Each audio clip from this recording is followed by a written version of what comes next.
Queridos irmãos, antes de entrarmos especificamente no nosso assunto, que hoje à noite será com respeito à consagração, esse é um extra, que não tem a ver com o nosso encargo principal nessa noite. Há muitos jovens aqui, e isso é especial para eles, mas os adultos não precisam sair, podem ficar à vontade. Entre os jovens aqui há muitos mestrandos e doutorandos, inclusive na área de biologia. Essa notícia sai fresquinha do forno, de 2018. E veja a magnitude disso. Um imenso estudo genético revela que 90% dos animais da Terra surgiram ao mesmo tempo. O que os irmãos acham? Tanta pesquisa para se comprovar as escrituras.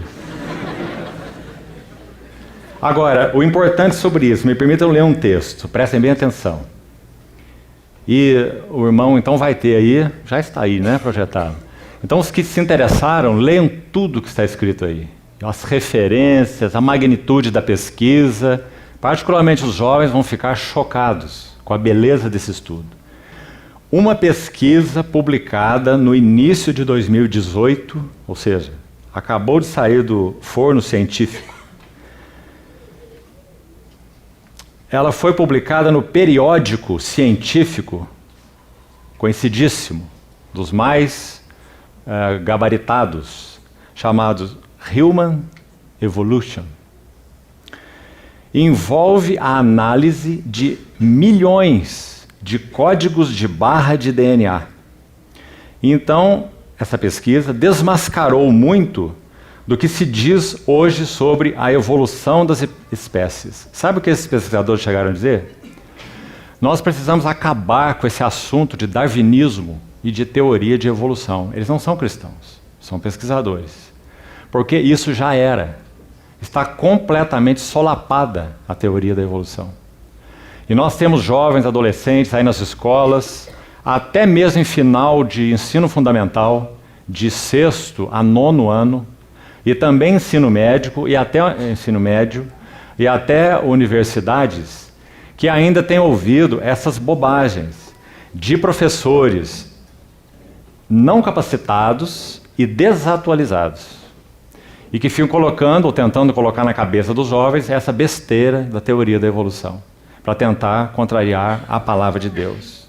Então está aí uma pesquisa científica de cientistas não cristãos. Então escute, eles analisaram milhões de códigos de barra de DNA. Os que são da área vão saber o que isso significa. Isso desmascarou muito o que hoje se diz sobre a evolução das espécies. Em um imenso estudo genético, o pesquisador sênior, chamado Mark Stockwell, do Programa para o Ambiente Humano da Universidade Rockefeller de Nova York, e o geneticista David Thaler, da Universidade de Basel, na Suíça, descobriram que 90% de todos os animais da Terra surgiram ao mesmo tempo. Mais especificamente, eles descobriram que 9 em cada 10 espécies de animais no planeta surgiram ao mesmo tempo que os humanos. Veja isso. Isso está escrito em Gênesis mesmo, lá nos primeiros capítulos da Bíblia. O que é um código de barra de DNA? O texto é rápido, então preste atenção. Durante a última década, centenas de cientistas, centenas deles, coletaram 5 milhões de códigos de barra de DNA de 100 mil espécies de animais em diferentes partes do globo. Inclusive uma pesquisa então mundial. Centenas de cientistas, 5 milhões de códigos de barra de DNA de 100 mil espécies. E depositaram esses resultados num banco de dados genético administrado pelo governo americano. Seria o GenBank, Banco Genético. Stockwell e Thaler analisaram estas 5 milhões de impressões genéticas e chegaram a uma das descobertas mais surpreendentes até agora. Existem 2 tipos de DNA. A maioria das pessoas conhece bem o DNA nuclear, esse que estudamos aí na escola. Esse é o DNA que contém o esquema genético para cada indivíduo único. Ele é passado de pais para filhos. O genoma é feito de tipos de moléculas arranjados em pares. Existem 3 bilhões desses pares, que são usados então para formar milhares de genes. Agora escute. O outro tipo de DNA menos familiar e conhecido é encontrado na mitocôndria, o chamado DNA mitocondrial. A mitocôndria gera energia para a célula, você sabe, né? É o respirador da célula. E contém 37 genes, cada mitocôndria. Um desses genes é o gene COI. Ele é usado para criar códigos de barra de DNA. Todas as espécies têm um DNA mitocondrial, resultado da pesquisa deles então. Todas as espécies têm um DNA mitocondrial muito similar. Mas o seu DNA é também suficientemente diferente para distinguir entre as espécies. E aí, concluindo, Paul Herbert, um outro cientista envolvido na pesquisa, diretor do Instituto de Biodiversidade de Ontário, Canadá, desenvolveu uma nova forma de identificar espécies usando esse gene COI, que já citamos. Então aí a conclusão: ao analisar o COI de 100 mil espécies, que já citamos, né? Stockwell e Thaler chegaram à conclusão de que a maioria dos animais apareceu simultaneamente. Eles descobriram que a mutação neutra entre espécies não era tão variada quanto se esperava. A mutação neutra se refere a pequenas mudanças no DNA que ocorrem ao longo das gerações. Elas podem ser comparadas aos anéis das árvores, que informam a idade das árvores, os anéis. E podem então informar qual é a idade de certa espécie ou indivíduo. Quanto a como isso deve ter acontecido é incerto. Uma provável possibilidade é a ocorrência de um evento abrupto, um trauma ambiental em larga escala, que pode ter erradicado a maioria das espécies da Terra. Aí, se você conhece a obra de Pember, você lembra que ele faz algum comentário sobre a questão de um possível asteroide que tem atingido a Terra, que eliminou muitas espécies, inclusive os dinossauros, aquela coisa toda. Mas então você lendo a pesquisa, tão linda, tão preciosa, você vai ver que maravilha. Quando então, é claro, a verdadeira, genuína ciência, ela vai testificando da seriedade, da assertividade da palavra de Deus. Como poderia ser diferente? Se nosso Senhor Jesus é o Criador de todas as coisas. Então, me chamou tanta atenção esse estudo tão novo, tão amplo, mas você não vai escutar isso no Jornal Nacional, porque não há nenhum interesse em que essas coisas sejam divulgadas. E, como disse, os cientistas então estão dizendo isso. Se nós não queremos admitir que há um Deus, e há um Deus que criou todas as coisas, então vamos esquecer a teoria da evolução e vamos tentar buscar uma outra alternativa. Porque teoria, evolução já era. O Senhor então, nosso bendito Deus e Criador, traga essa segurança, alegria, gozo no nosso coração, porque Ele está dando uma demonstração que ele poderia não dar, nem precisava dar, nunca. Mas Ele está dando uma demonstração a todos de quem Ele é e o que Ele fez. Glórias ao seu nome. Vamos seguir então, queridos irmãos. Vamos abrir as nossas Bíblias no livro de Hebreus. Com a ajuda do Senhor será nosso tema para as 2 sessões dessa noite. A Epístola aos Hebreus. Vamos inicialmente ler o capítulo 5 e vamos ler os versos 7 a 9, inicialmente. Ele, Jesus, nos dias da sua carne, tendo oferecido com forte clamor e lágrimas, orações e súplicas a quem o podia livrar da morte, e tendo sido ouvido por causa da sua piedade, embora sendo filho, aprendeu a obediência pelas coisas que sofreu. E tendo sido aperfeiçoado, tornou-se o autor da salvação eterna para todos os que lhe obedecem. Vamos orar.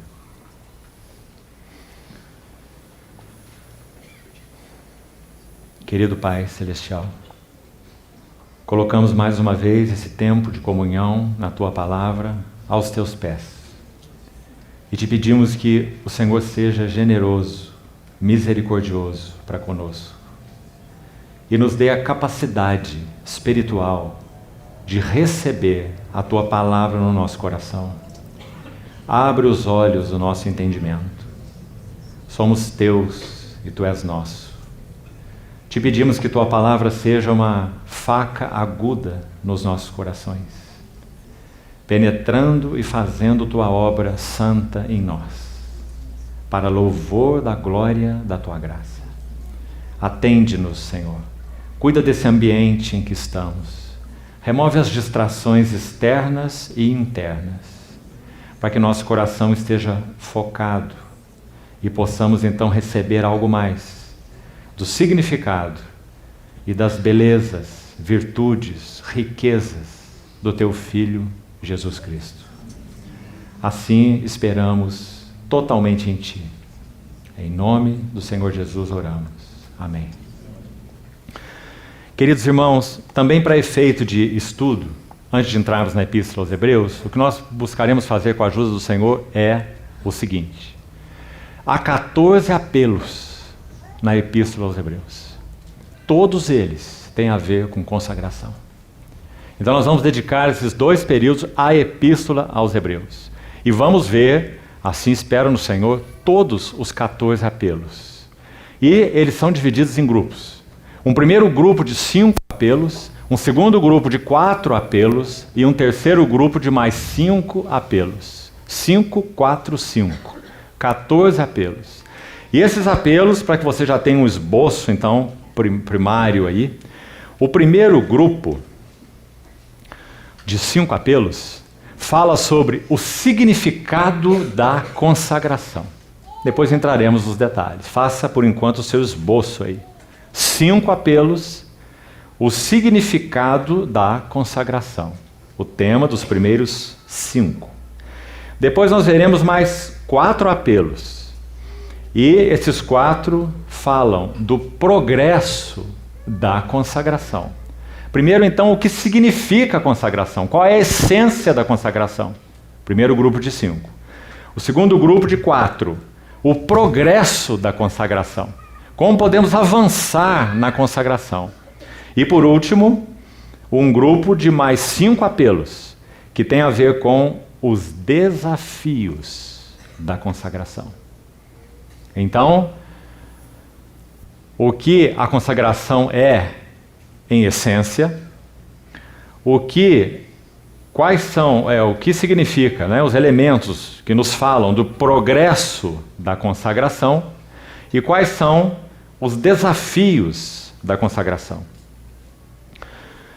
Agora, de novo, como temos muitos irmãos jovens aqui, graças ao Senhor, e mesmo irmãos que já são mais velhos, então gostaria de indicar pelo menos 5 obras para o estudo de Hebreus. Uma coisa ainda antes de citá-las. Irmão, se você ler o livro de Hebreus 50 vezes, como dizia o grande mestre da palavra, Campbell Morgan, aos seus alunos, se você ler o livro de Hebreus 50 vezes, e aqui eu acrescentaria, aos pés do Senhor. Se você fizer isso, e fizer o estudo dedicado das obras que serão citadas aqui, não existe maneira de você continuar sendo a mesma pessoa. Impossível. A Epístola aos Hebreus é uma joia preciosa do Novo Testamento. Claro que todos os livros da Bíblia inteira são joias preciosas. Mas há peculiaridades no livro de Hebreus que realmente são únicas. Há A maneira como Jesus é apresentado no livro de Hebreus é única. A visão do apóstolo e sumo sacerdote na Bíblia, no livro de Hebreus, é única. Nenhum outro livro da Bíblia trata esse assunto como o livro de Hebreus. Alguns nem mesmo mencionam o tema. E outros sugerem, não diretamente. O livro de Hebreus é o livro do apóstolo e sumo sacerdote. O capítulo 1 até o capítulo 4, 13, trata do apóstolo. Do 4:14 até o 10:18, trata do sumo sacerdote. Uma primeira sessão para o apóstolo e os outros capítulos de 4:14 a 10:18 para o sumo sacerdote. Então veja o tamanho dessas sessões, inspiradas pelo Espírito Santo, cada letra, que nos mostram as glórias do apóstolo da nossa confissão e do sumo sacerdote da nossa confissão. Os ensinos que o livro de Hebreus nos dá sobre a encarnação do Verbo de Deus também são únicos. Nem Efésios, nem Colossenses mencionam essas nuances. O significado do Jesus, homem. Por isso a palavra Jesus, desacompanhada tanto de Senhor quanto de Cristo, ocorre frequentemente em Hebreus. Olhando firmemente para Jesus, o autor e consumador da fé. Considerai atentamente o apóstolo e sumo sacerdote da nossa confissão, vírgula, Jesus. O nome Jesus desacompanhado. Ele, Jesus, nos dias da sua carne. Então Hebreus, quando usa esse nome sozinho, Jesus, está apontando, claro, para o homem Jesus. Como ele viveu, plenamente humano, sofrendo como homem, nas suas carências humanas, vulnerável como um homem, tentado em todas as coisas, à nossa semelhança, mas sem pecado. Então, irmãos, que livro é esse? A Epístola aos Hebreus. Então, se você se dedicar assim, então depois de toda essa tarefa, o Senhor vai começar a usar a sua vida para compartilhar sobre Hebreus. Até lá você não terá muito o que dizer desse magnífico livro. Então, quais são as obras? A primeira, infelizmente nós temos 3 em inglês, uma em espanhol e só uma em português. Então tem um outro encorajamento aí para os que já pelo menos não passaram dos 40 e não estão desanimados. Aprenda um pouco de inglês para pelo menos fazer leitura do texto, mesmo que não converse nada em inglês. Porque há obras que possivelmente nunca virão para português. E são pérolas preciosas. Então a primeira obra, The Holiest of All, de Andrew Murray. Essa é uma obra-prima sobre o livro de Hebreus. É maravilhosa. E, infelizmente, ainda está em inglês. Parece que há um grupo de irmãos, um pequeno grupo aqui no Brasil, que está traduzindo essa obra para o português. Isso é uma grande tarefa. E esperamos que seja feito, porque é uma obra-prima. O Santíssimo, The Holiest of All, de Andrew Murray. A outra obra é de Austin Sparks, e se chama God Has Spoken. Deus tem falado. Maravilhosa sobre o livro de Hebreus. A terceira obra, ainda em inglês, é de nosso irmão Stephen Kong, e se chama Word, palavra, Word of Exhortation. Também uma obra linda, de nosso irmão Stephen Kong. Aqui uma obra em espanhol, que já facilita para a maioria dos irmãos. El Progresso del Cristiano, de Griffith Thomas. Esse também é um autor conhecido de alguns irmãos. Uma obra maravilhosa, O Progresso do Cristão. Essa obra está, então, acessível em espanhol. Então, a única obra em português que entendo ser relevante indicar se chama Hebreus. Nem sei se a editora existe. O nome da editora era Editora Vida Cristã. Eu acho que ela não existe mais. Os irmãos podem encontrar em sebos, sebo virtual e essas buscas que existem aí, para tentar achar esse livro. Ele se chama Hebreus e o autor se chama Neil, N-E-I-L, Neil Lightfoot. Light de luz, foot de pé. Lightfoot. É uma linda obra em português sobre o livro de Hebreus. Então, essas 5 literaturas para os irmãos que queiram se debruçarem sobre elas. Então vamos aos apelos desse livro. Ainda antes de entrarmos neles, 14 apelos. Qual é a beleza e a importância desses apelos? Primeiro, todos esses apelos têm em vista a plenitude da vocação celestial. Precisamos registrar isso aí. 14 apelos que vão nos falar sobre a plenitude da vocação celestial, porque essa é uma das notas importantes no livro de Hebreus. Hebreus 3:1. Por isso, santos irmãos, que participais da vocação celestial. Isso é o que, para isso nós somos chamados pelo nosso Senhor, com uma vocação celestial. Santos, separados, irmãos do unigênito, que se fez primogênito. A meus irmãos declararei o teu nome e cantarei louvores no meio da congregação. Como o autor cita aí o Salmo 22 em Hebreus 2. Então todos os 14 apelos, eles têm a ver com a plenitude da nossa vocação celestial. E segundo item, já falamos até sobre esses 14 apelos, eles são um chamado à consagração. Então por isso, entendemos o Senhor de trazer esse livro para esse tema, que é um dos temas da conferência, né? A nossa comunhão, triplo chamado, comunhão, consagração e serviço. Então no tema consagração nós vamos ficar com esses 14 apelos desse livro. Então vamos lá aos primeiros 5, primeiro grupo de 5. Tema deles, o significado da consagração. Então vamos com a ajuda do Senhor entrar neles. Primeiro apelo, capítulo 2, versículo 1.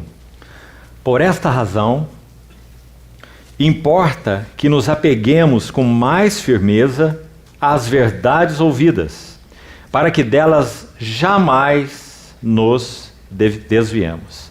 O que nós vamos notar em todos esses apelos, preste atenção aqui, é que eles são colocados sempre na primeira pessoa do plural.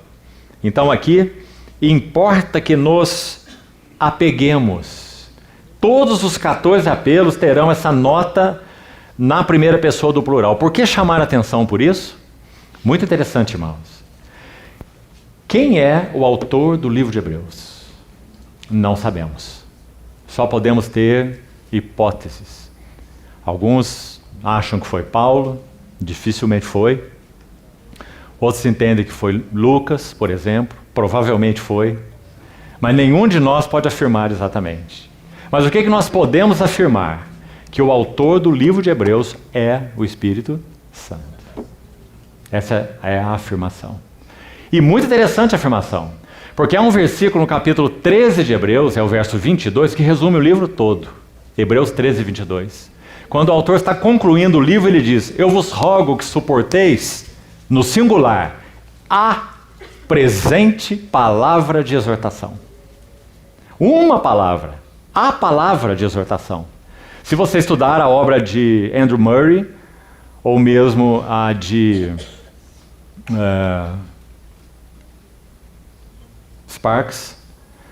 Griffith Thomas, a obra de Andrew Murray e de Griffith Thomas, que citamos, você vai ver que eles enfatizam as 5 exortações do livro de Hebreus. Porque é uma palavra de exortação, está aí, Hebreus 13, 22, a palavra de exortação, uma palavra de 13 capítulos, que contém 5 exortações.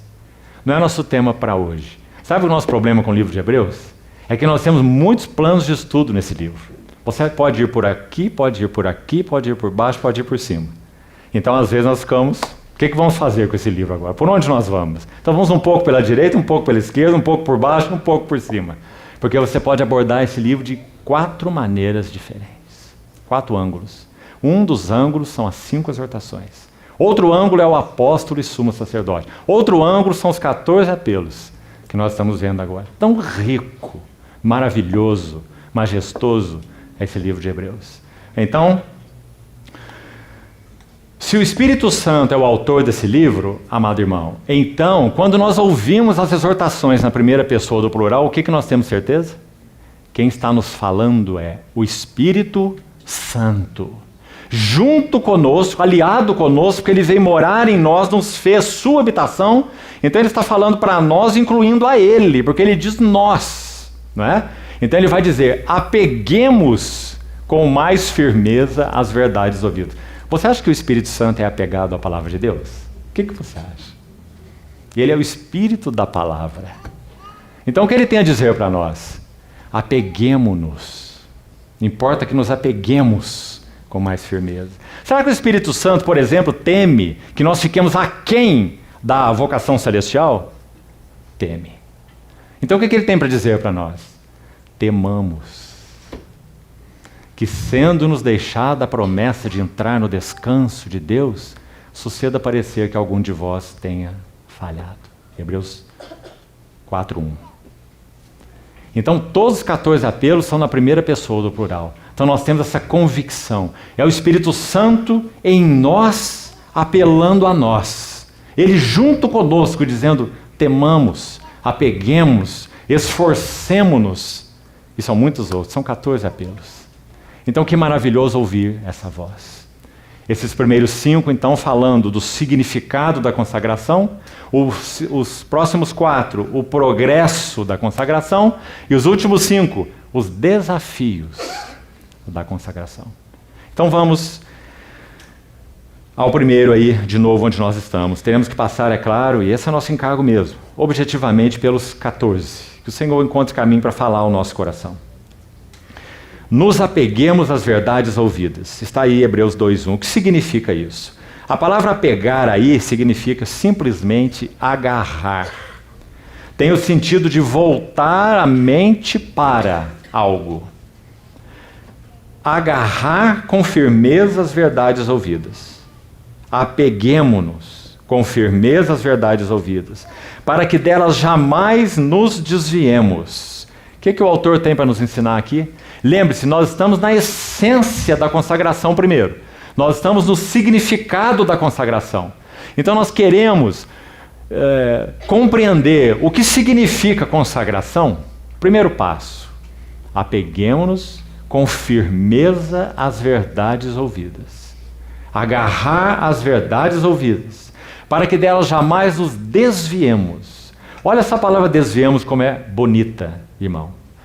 Ela significa que tem alguns sentidos, 3 pelo menos. Como a palavra de Deus é rica. Primeiro sentido, de desviar, é um barco à deriva. Desviamos. Estávamos no curso, vela içada, o vento batendo na vela, até que alguma coisa aconteceu, aquela vela foi danificada e agora somos um barco à deriva. Por quê? Porque não agarramos com firmeza as verdades ouvidas. Ou seja, nossa consagração então terá sido afetada. Porque nosso coração de alguma maneira se desvinculou das verdades ouvidas. Amados irmãos, quantos queridos filhos e filhas, servos e servas do Senhor, têm derrapado nesse assunto? Desviaram-se das verdades ouvidas. Barco à deriva. Segundo sentido dessa palavra desviar. Você sabe que é muito comum você ouvi-la, né? Aquele irmão, aquela pessoa é um cristão desviado. Quem já não ouviu essa expressão? Né? Então vamos ver o sentido bíblico aqui de Hebreus para essa palavra. Primeiro então, um barco sem rumo, à deriva. Porque não agarrou as verdades ouvidas. Segundo sentido, muito interessante também. No grego essa palavra significa também aquilo que escapa da mente. Muito interessante. Não basta que nós tenhamos tempos preciosos de comunhão nos lares, nas casas, em locais de reunião, numa conferência assim como seja, e nós possamos receber a palavra, fazer um depósito em nosso coração, e então, daí a pouco, a mente já não tem mais nada guardado nela. É certo que algumas impressões espirituais foram feitas, isso é muito importante. Nós, como falávamos também pela manhã, é importante que as impressões espirituais, revelação, iluminação do Espírito de Deus no nosso espírito, se traduza também em compreensão espiritual das verdades de Deus. Nossa mente não vai ficar em ponto morto. Nossa mente vai ser edificada com a verdade. Quem busca colocar a mente em ponto morto são as filosofias e seitas que usam meditação e mantras. A ideia é colocar a mente em ponto morto para que então os espíritos enganadores e demônios possam ter acesso à mente. Não é assim conosco, muito pelo contrário. O Espírito Santo nos dá as impressões, o discernimento, a intuição, o conhecimento espiritual no Espírito, e isso vai sendo explicado à nossa mente. Então, graças ao Senhor, a nossa mente vai sendo edificada com a verdade. Há uma biografia, se não me engano, é da editora ABA, não tenho absoluta certeza, de Blaise Pascal. E o irmão que compilou algo da vida de Blaise Pascal, se você não sabe, ele foi um precioso servo do Senhor, o grande matemático e físico, Pascal.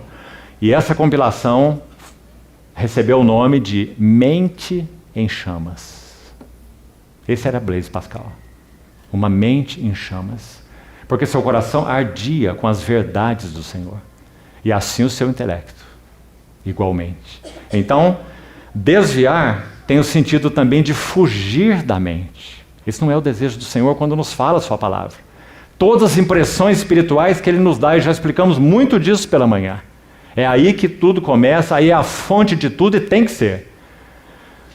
Mas, a partir daí, o Espírito Santo deseja edificar nossas mentes com a verdade. Então, isso é consagração. Terceiro sentido da mesma palavra, muito interessante também. A palavra tem sentido de um vaso furado. Se você vai à fonte com um vaso furado, você até pode conseguir enchê-lo, não é isso? Se a vazão é maior do que a saída. Mas quando vazão da fonte é maior do que o furo, dos furos do vaso. Mas você anda 100 metros e não tem nada no vaso. Um vaso furado. Ouviu, e também comentamos isso já em Lucas 8. Lembra-se? Quando nosso Senhor falou, vede, pois, como ouvis. A semente que caiu na beira do caminho são aqueles que ouviram, mas o inimigo arrebata do coração. A que caiu entre os espinhos são que ouviram, mas os cuidados do mundo sufocaram a semente. A que caiu no solo rochoso, ouviram, mas tem curta duração. Não é?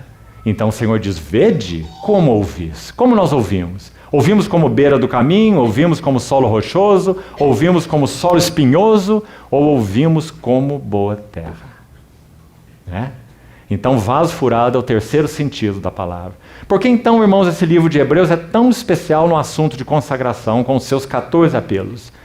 Porque estamos vendo o primeiro passo que é dado, tem a ver com a essência da consagração, ou significado da consagração. Ou seja, resumindo, já esse primeiro apelo é totalmente dependente da nossa relação com a palavra de Deus.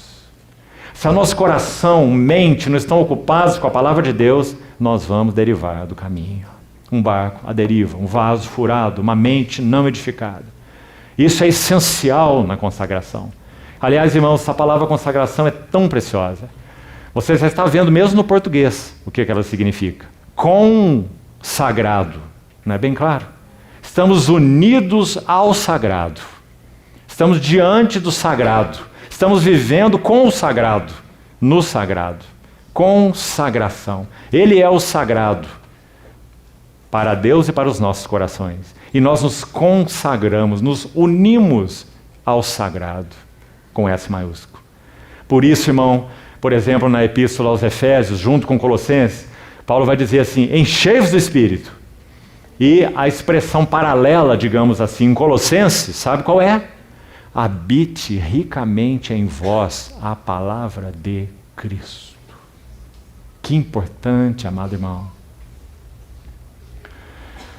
João 15, nosso Senhor Jesus usou a palavra permanecer, que é uma das prediletas de João, algumas vezes, nos ensinando o que significa isso, essa relação com a palavra, com Ele, com o seu amor, como sendo tudo um pacote só.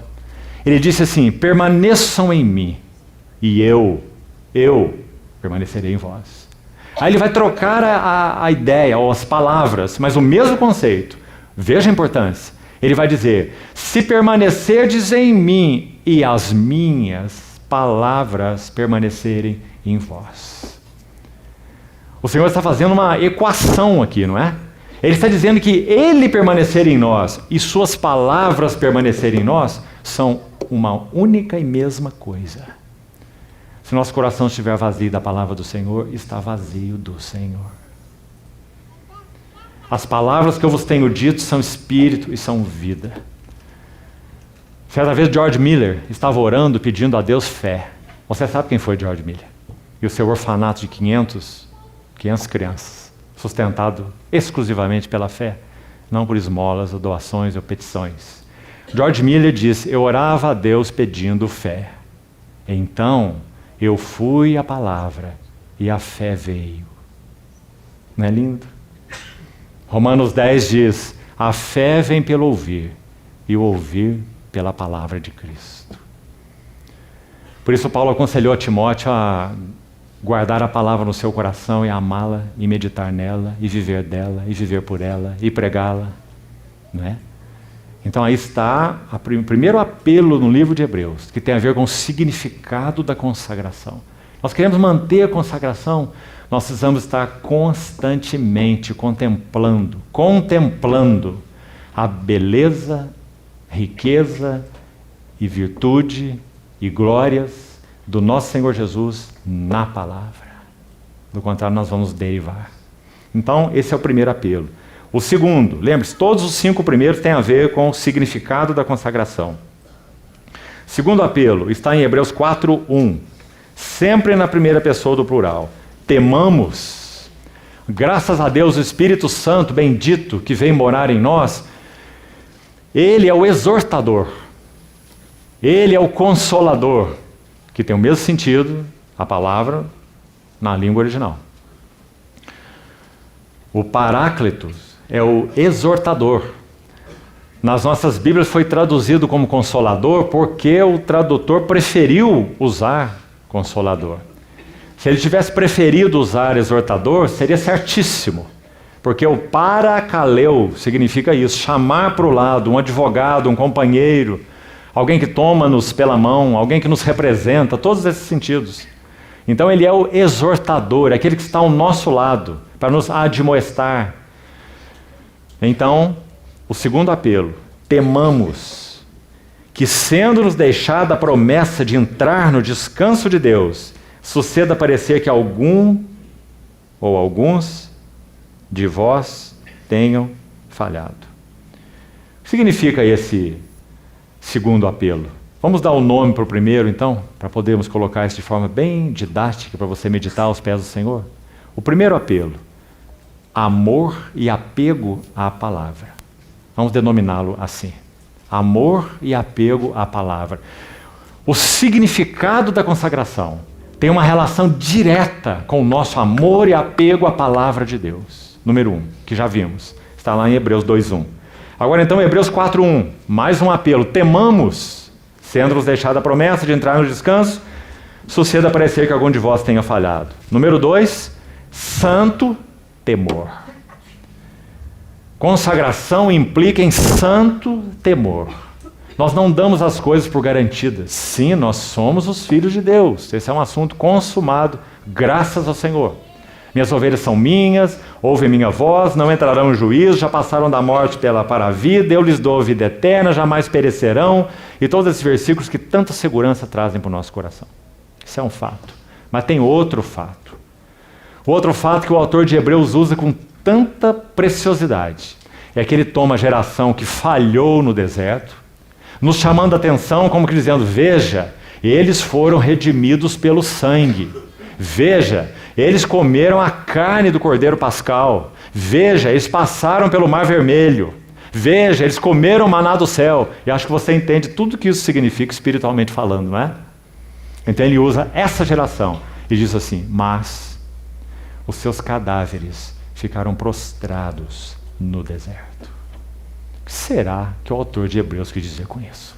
Quis dizer, será que a nossa salvação pode ser perdida? Talvez alguns pensem assim, e vamos respeitá-los. Mas essa não é nossa convicção. Nossa convicção é que somente os filhos, e por serem filhos, eles são chamados à plenitude da filiação. E é isso que Hebreus chama de descanso de Deus. Plenitude da vocação celestial, porque nós somos os santos irmãos que participam da vocação celestial. Hebreus 3:1. Então qual é o perigo relacionado a nós? Não é ir para o inferno. Não é ser colocado de novo debaixo da ira de Deus. Nós cremos que isso nunca ocorrerá conosco. alguém já suportou toda a ira por aqueles que creem nele. Mas o fato é que nós somos chamados para a plenitude da nossa vocação celestial. Na linguagem de Efésios, a mesma coisa. Até que todos cheguemos à unidade da fé, do pleno conhecimento do Filho de Deus, à perfeita varonilidade e à medida da estatura da plenitude de Cristo, para que não mais sejamos como meninos agitados de um lado para outro por todo o vento de doutrina. Não é? A mesma coisa, a mesma linguagem de Hebreus em Efésios. Você vê? Chamados para a plenitude da vocação celestial. Ainda em outras palavras, o que significa isso? Cristo ser plenamente formado em vós, em nós e em vós. Não é apenas nós sermos livrados do inferno, sermos salvos, regenerados, justificados, perdoados. Isso já é bênção demais, não tenha dúvida. Mas não cumpre a plenitude do propósito de Deus. A plenitude do propósito de Deus é ter Cristo plenamente formado em nós. Isso vai depender de nossa resposta a Ele, à Sua palavra, ao Seu Espírito. Não é claro isso para nós, irmãos? Então o livro de Hebreus, se isso não for claro, você vai ter muita dificuldade com o livro de Hebreus. Você não vai entendê-lo. Mas se isso for claro, o livro de Hebreus vai se abrir para você. Nós somos a primeira geração ou somos a segunda geração? Nós já tivemos o sangue aspergido, a carne do cordeiro, o maná do céu, já passamos pelo mar vermelho, que tipifica o batismo, né? O mar já foi fechado, nós não voltamos para o Egito de novo, a obra do Senhor foi consumada, fomos redimidos, mas e agora? 10 vezes eles murmuraram no deserto e não puderam alcançar a plenitude da herança. E o livro de Hebreus vai usar essa exortação para nós, os cristãos. Então não podemos fugir dela. Condenados, então, a tirar o livro de Hebreus da nossa Bíblia. E muitas outras passagens. Então, sim, temamos. Há motivo para temer. Não a ira, não o inferno. Mas temer não entrar na plenitude daquilo para o que fomos chamados. Como a primeira geração não entrou. Então, o segundo apelo, para dar um tema para ele, santo temor. Que o Senhor nos mantenha nesse santo temor. E nos deu uma santa ganância, como Paulo tinha.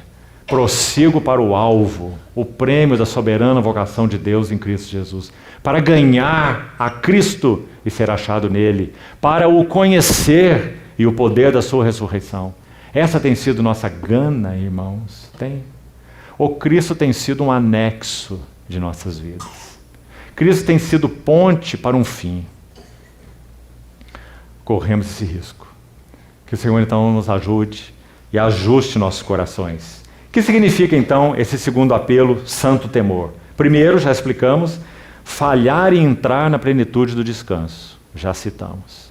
Segundo, atenção, 3 vezes, nesse contexto de Hebreus 3 e 4, o Salmo 95 é citado, com a referência, 3 vezes, hoje se ouvirdes a sua voz. Não endureçais os vossos corações. Está aí em Hebreus 3:7, veja aí. Está lá de novo em Hebreus 3:15. Está lá de novo em Hebreus 4:7. 3 vezes. Por que você acha que há uma tríplice exortação aqui? É claro, irmãos, o Espírito Santo não está perdendo tempo, nem palavras. É porque ele está tratando de um assunto muito sério.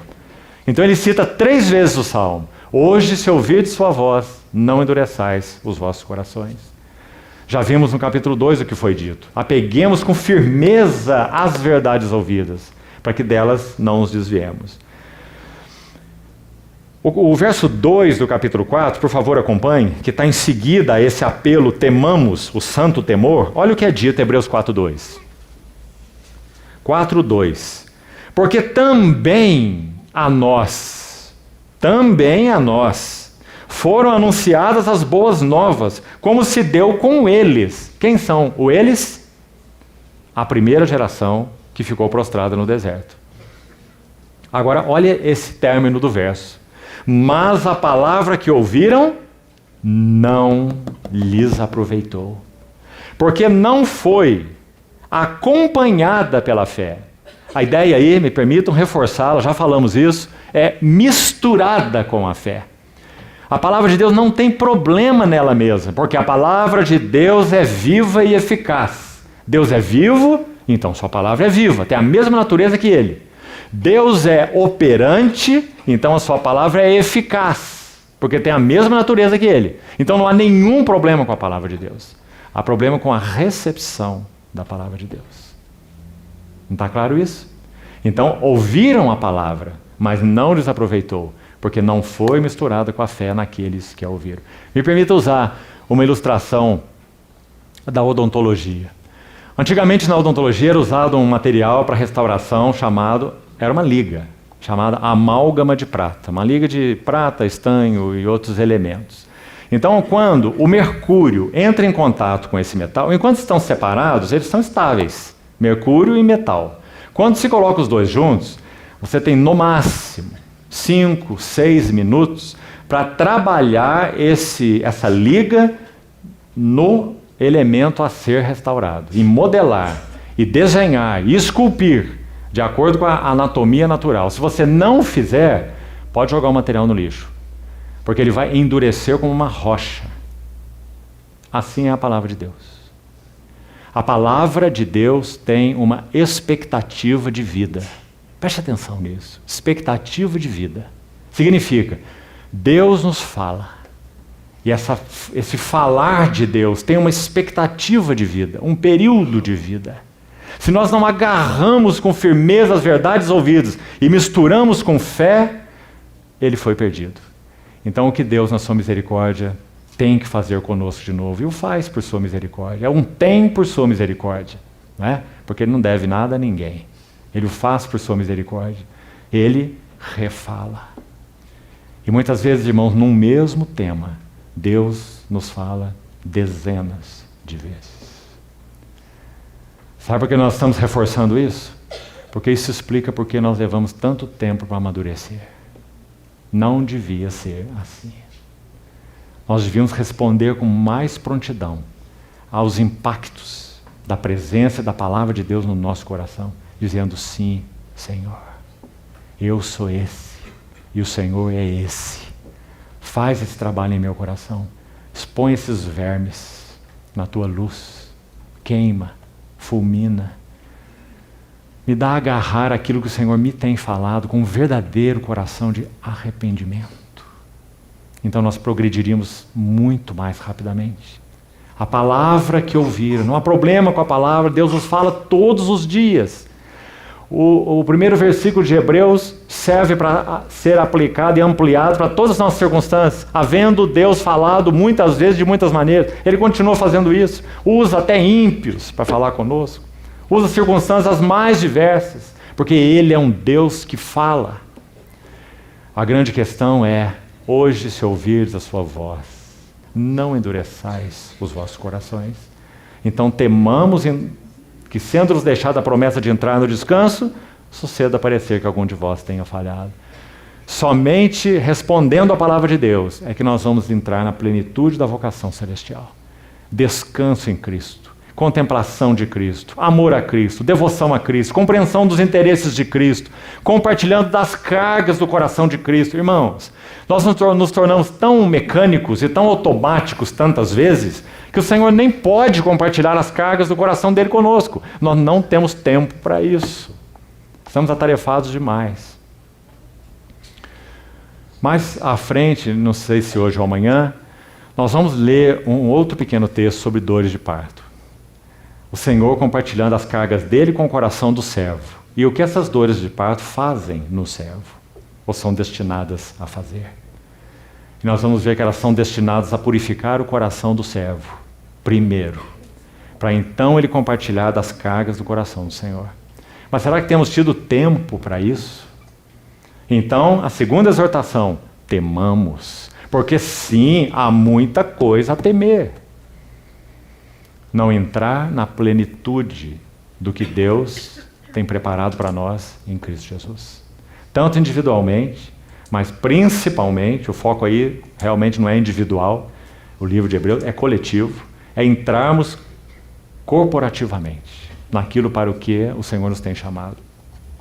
Então está aí o segundo apelo. Vamos para o terceiro, desse primeiro grupo de 5. O tema do terceiro, usamos o termo diligência. Onde está esse apelo? Aí mesmo, capítulo 4, olha o verso 11. Esforcemo-nos, mais uma vez. O nós, primeira pessoa do plural. Esforcemo-nos, pois, por entrar naquele descanso, a fim de que ninguém caia, segundo o mesmo exemplo de desobediência. Irmãos, esse livro não nos choca de frente. Se não fosse possível nós não alcançarmos aquilo que Deus nos propôs em Cristo, para que esse livro? E para que essas exortações? Então o versículo 11 é tão enfático. Ninguém caia, segundo o mesmo exemplo de desobediência. Sabe o que no capítulo 3 significa essa desobediência? Por favor, olhe lá, capítulo 3, versos 18 e 19. Espiritualmente falando, desobediência é incredulidade, e incredulidade é desobediência. Porque essas palavras são intercambiadas aqui, olhe com atenção. 3,18. Contra quem jurou que não entrariam no seu descanso, senão contra os que foram desobedientes ou rebeldes, é o sentido aqui.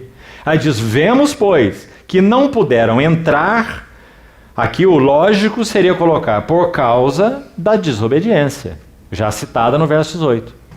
Mas o Espírito Santo aqui colocou, não puderam entrar por causa da incredulidade. Viu como as palavras são intercambiadas? Porque crer é obedecer. E não crer implica em não obedecer. E o contrário. Quando nós obedecemos a Deus, então é a prova que nós cremos nele.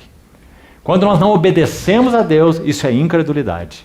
Porque nós não consideramos a sua palavra verdadeira e fiel. Então nós não a obedecemos.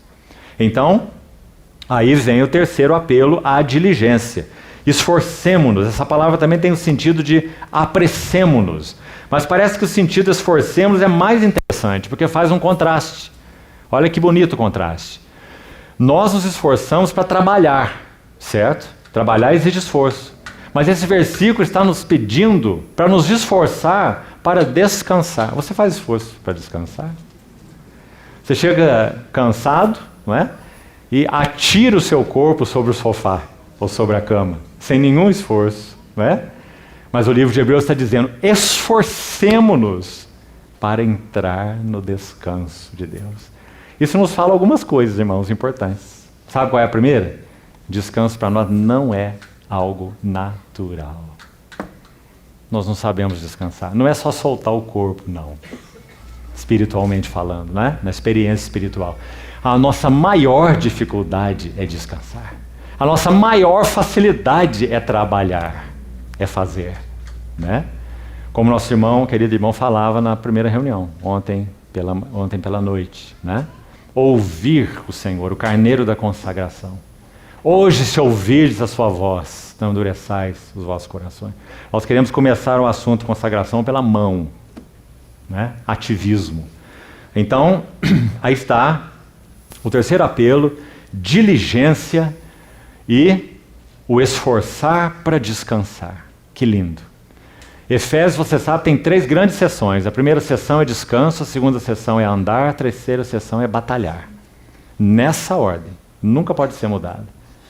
Primeiro descansar, depois andar e depois batalhar. Nessa ordem. Então, esse é o terceiro apelo. O quarto, ele está no capítulo ainda 4, verso 14. 4:14. Tendo, pois, a Jesus, olha aí de novo, vírgula, o nome dele desacompanhado, enfatizando a humanidade dele. E aí à frente diz, o Filho de Deus. O homem, Jesus de Nazaré, que é o Filho de Deus. Como grande sumo sacerdote que penetrou os céus, conservemos firmes a nossa confissão. Aí está o apelo. Conservemos. Mais uma primeira pessoa do plural. A que se refere esse apelo? Constância de fé. Lembre-se então, todos esses primeiros 5, já estamos no quarto, falam do significado da consagração. Queremos manter firme a nossa relação com o nosso Senhor, consagração. Queremos manter firme o nosso altar pessoal, consagração. Então há mais um elemento essencial: constância de fé. Irmãos, há uma diferença entre a palavra confissão, que está aí no verso 14, nossa confissão, da palavra profissão de fé. A diferença é: profissão de fé é feita num ambiente amistoso. Confissão de fé é feita em um ambiente inamistoso. Compreende a diferença? Nós somos chamados a professar a nossa fé, isso fazemos no nosso ambiente cristão, mas também somos chamados a confessar a nossa fé. Há tantos exemplos maravilhosos que nos levam às lágrimas quando nós vemos a história dos mártires de todos os séculos. Não é? Por que morreram como morreram? Porque eles conservaram firmes a sua confissão até o fim. Exultantes. Inácio de Antioquia, quando foi levado para uma arena para ser devorado por leões, foi dito a ele se ele queria dizer suas últimas palavras. E ele disse, levantou só olhos ao céu e orou. E disse: meu Senhor, eu não sou um homem digno de dar testemunho do meu amor por Ti diante de tantas pessoas num momento só. Confissão de fé. Conservemos firmes a nossa confissão. Quem foi o primeiro mártir da Bíblia da era cristã? Estevão. Como ele partiu? Vejo os céus abertos. Essa é a história de todo mártir. E o Filho do Homem de pé à destra de Deus. Maravilhoso. Conservemos firmes a nossa confissão. Então, esse é o quarto apelo. Constância de fé. A confissão da pessoa e obra de Cristo. Quinto apelo, para encerrar então o primeiro grupo de 5. Todos falando do significado da consagração. Está ainda aí no capítulo 4, verso 16. Acheguemo-nos. Mais uma vez, o que é lindo aqui. Ninguém conhece o caminho para o trono da graça, a não ser o Espírito Santo. Ele veio morar em nós. Então é ele que fala no plural. Acheguemo-nos. Como que dizendo, fique tranquilo. Mantenha suas mãos atadas às minhas. Eu conheço o caminho do trono da graça. Eu conduzo você lá. Eu o conheço muito bem. Acheguemo-nos confiadamente junto ao trono da graça. Trono da graça, queridos irmãos, é uma das frases mais lindas da era cristã, chamemos assim. Porque nós sabemos quem está sentado no trono de Deus. Para nós, igreja, o apóstolo e sumo sacerdote da nossa confissão. Mas para o universo em geral, é o juiz de vivos e de mortos. É o trono do juízo. O cordeiro aprovado, o homem provado e aprovado, é ele que está lá. Mas quando nós nos achegamos a esse trono, não é para nós um trono de juízo, muito menos de ira. Ele é o trono da graça. E aqui nós encontramos duas palavras maravilhosas nesse quinto apelo. É que nesse trono da graça nós encontramos duas coisas preciosas, necessárias. Nós encontramos misericórdia e graça para socorro em ocasião oportuna. Queria procurar ajudar os irmãos com duas distinções aqui. Primeiro, uma frase de um irmão do passado, muito linda e interessante. Ele diz assim, escute bem, misericórdia é Deus não nos dar o que nós merecemos. Nós merecemos por natureza juízo. Ele foi misericordioso, porque colocou nossa culpa em outro, no substituto. Misericórdia é Ele não nos dar o que nós merecemos. E graça? Graça é Ele nos dar o que nós não merecemos. Ou seja, misericórdia toca o aspecto de sermos pó. Ele tem misericórdia de nós porque Ele sabe que nós somos pó, frágeis, vulneráveis, limitados. Então nós encontramos no trono da graça o seu coração de misericórdia. Mas graças a Deus pela outra palavra. Não nos supriria plenamente o coração de misericórdia, por mais precioso que ele seja. Nós precisamos de mais do que misericórdia. Nós precisamos de provisão, para que nós vivamos como devemos viver. E para isso não basta misericórdia. Precisamos de algo que nós não temos. E isso é graça. Por isso João vai dizer, da sua plenitude recebemos graça sobre graça. Então, irmãos, para que nossa consagração seja mantida, o significado da consagração, quinto apelo, vamos dar um nome para ele também, intimidade com Deus. Acheguemo-nos ao trono da graça. É a essa esfera que nós somos chamados para viver. Se nós nos descolarmos do trono da graça, nós estamos falidos. Nesse ambiente, a este ambiente, fomos chamados a permanecer. Misericórdia e graça, para socorro em ocasião oportuna. Irmãos, tudo que o inimigo do Senhor e de nossas almas quer é que nós enfrentemos as lutas, desafios e tribulações e tentações de peito aberto. É tudo que ele quer. Porque ele sabe que nós seremos derrotados. Tudo que nós temos que aprender na jornada espiritual é estarmos diante do trono da graça. Em cada privação, em cada provação, ou tribulação, ou tentação. O trono da graça. Do contrário, a nossa consagração será perdida.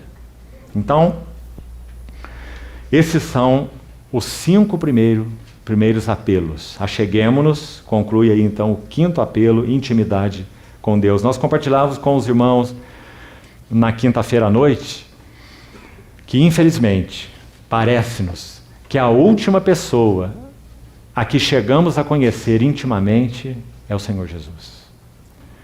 Procuramos conhecer outros intimamente em diversos tipos de relação, conjugal, fraternal, e a última pessoa que conhecemos com intimidade é o nosso Senhor Jesus. Mas se isso é assim e for assim, amado irmão, faltará para nós realidade e sabor em todas as outras relações, desde a conjugal até todas as outras. Então, a essência da consagração é intimidade com Deus. 5º apelo, ou o significado da consagração. Então, acho que aqui nós já terminamos essa primeira série. Mas para podermos fazer o intervalo, nós precisamos avançar para pelo menos mais um apelo da segunda série. Agora a segunda série de 4 apelos. Vamos só para o primeiro e fazemos um intervalo. A segunda série de apelos, 4 apelos, vão falar sobre o progresso da consagração, como já falamos. Então podemos dizer que a consagração requer algo para que ela progrida. O que se requer? Vamos lá, número 1. É o apelo do capítulo 6, verso 1. Abra lá, por favor. Por isso, pondo de parte os princípios elementares da doutrina de Cristo, aí está, deixemo-nos levar para o que é perfeito.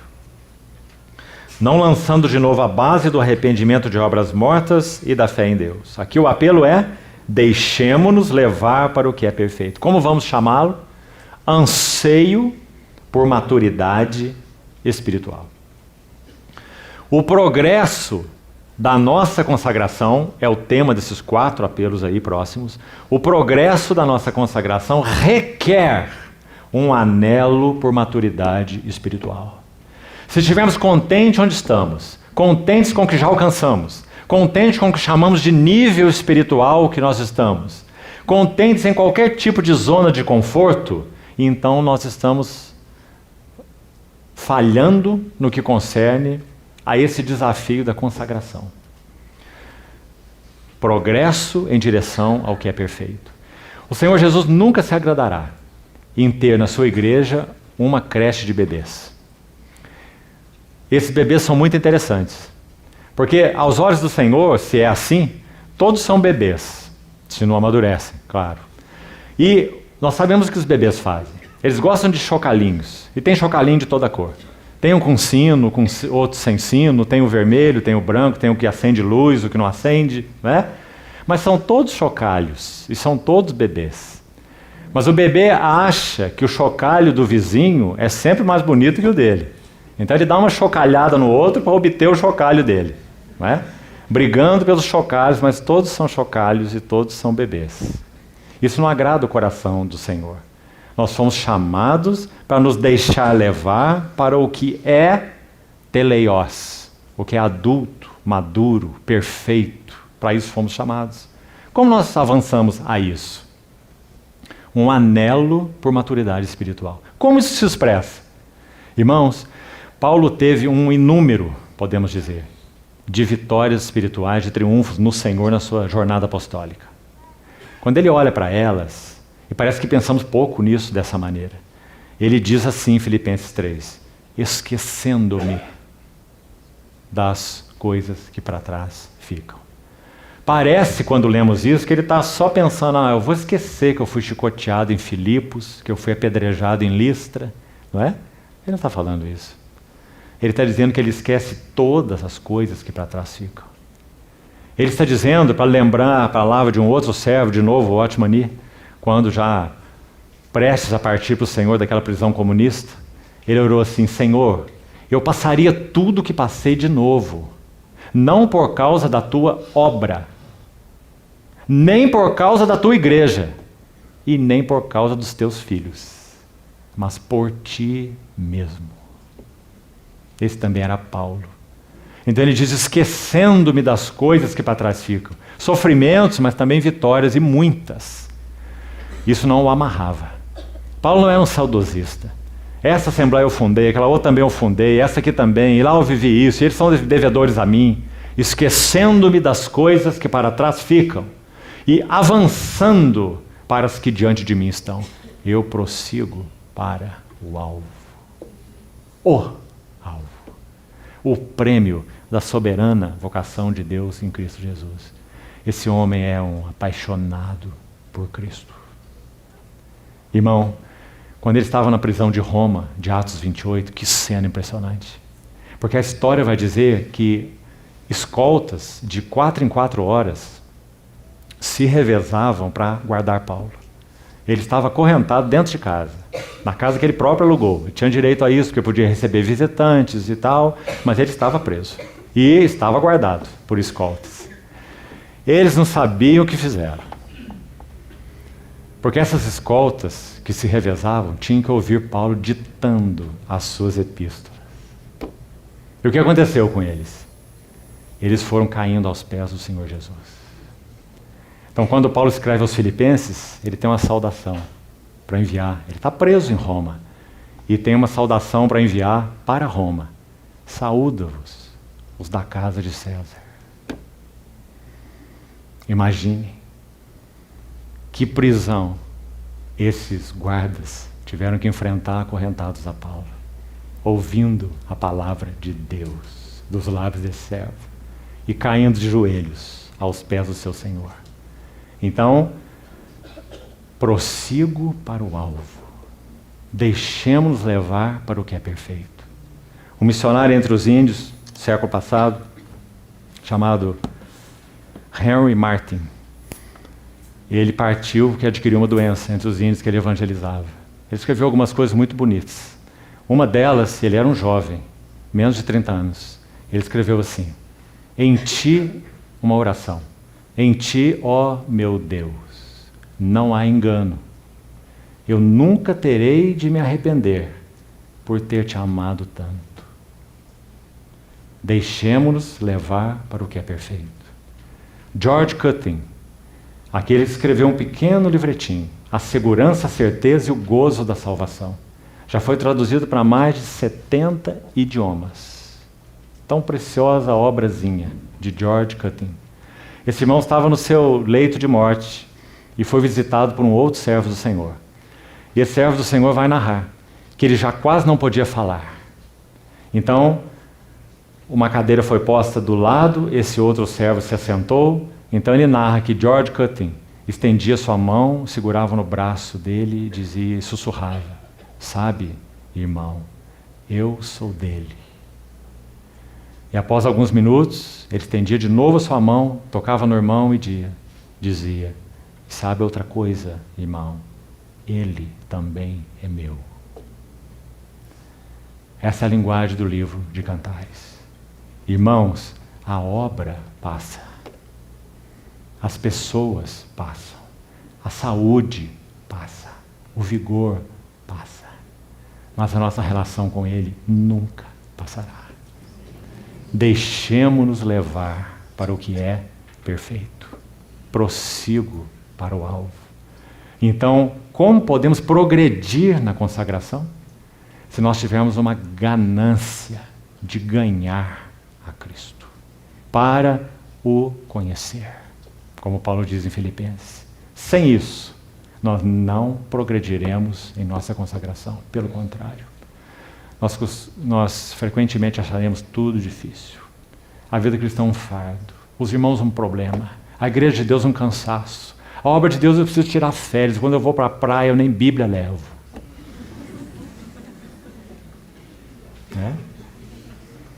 Senhor, guarde nossos corações. Anelo por maturidade. Determina progresso da consagração. Então vamos fazer um intervalo aqui. Então seguimos com os outros apelos, Senhor permitir. Vamos orar antes de fazermos esse intervalo.